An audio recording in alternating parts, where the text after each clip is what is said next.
Well, we have been in, believe it or not, a 5-month look at the 10 Commandments.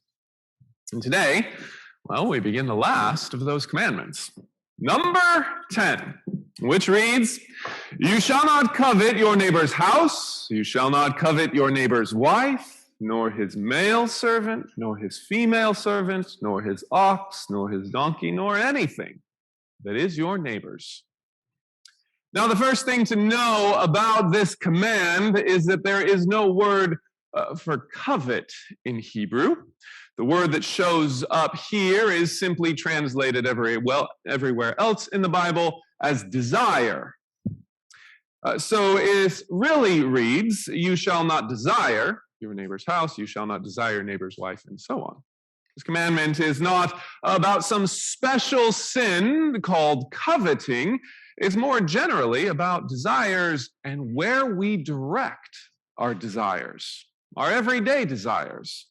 And this command tells us that some of the places we put our hearts' desires are sinful.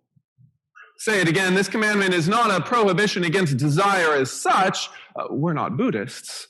It is a prohibit to desire or put your desires onto your neighbor's things. That is why Scripture spends so much time telling you the things that God has prepared for you. Psalm 31:19, "Oh, how great is your goodness, which you have stored up for those who fear you, which you have prepared for those who trust in you." Or this, Colossians 3:24, "From the Lord you will receive the reward of your inheritance, for you serve the Lord."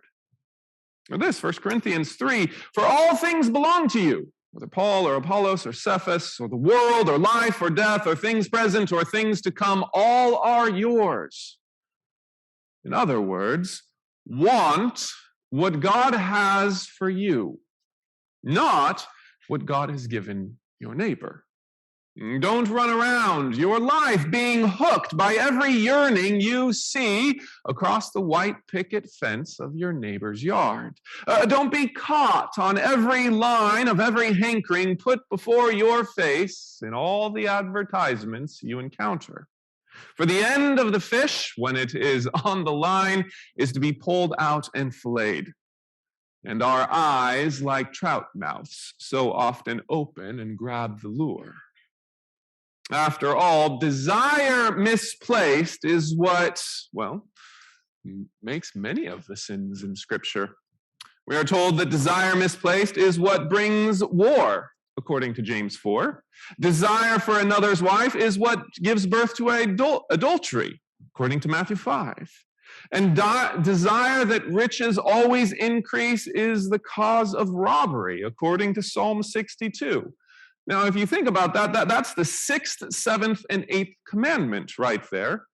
And they are all expressed as coming from the desire on somebody else's stuff. And so the root of all the earlier commands we were talking about is found in this 10th command. It's the summary command. It is where we place our hearts. And so the first command puts us in heaven with God, and the last command places us in the heart of man.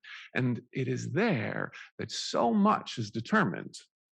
That's why we read something like this from Proverbs 4:23. "Above all, keep your heart with all diligence, for out of it springs the issues of life." This reminds us of our need to confess. Hear this from Psalm 51, "For I acknowledge my transgressions, and my sin is always before me.